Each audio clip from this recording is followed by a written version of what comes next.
Hello everyone အားလုံးပဲမင်္ဂလာပါရှင်ဒီနေ့ဗီဒီယိုလေးမှာ spoken English မှာအရန်ကိုအရေးပါတဲ့ phrasal verb လေးတစ်ခုနဲ့ကိုလေ့လာကြရအောင်နော် phrasal verb ကလည်းအင်္ဂလိပ်စာမှာ natural ကြပြောနိုင်ဖို့ဆိုရင်အရန်ကိုအရေးပါပါတယ် phrasal verb လေးတွေထည့်ပြီးတော့ပြောမယ်ဆိုရင်အရန်ကို natural ကြမှာဖြစ်ပါတယ် so ဒီနေ့က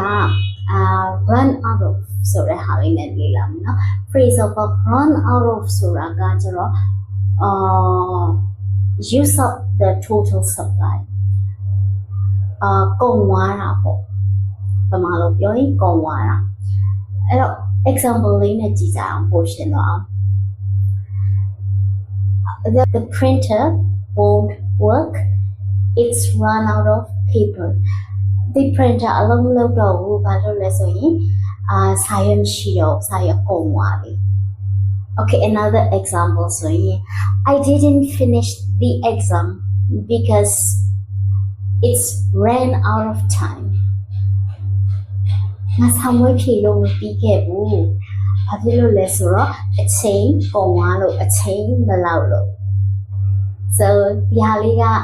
အားလုံးအတွက်အကျိုးရှိမယ်လို့ထင်ပါတယ် see you in the next video bye bye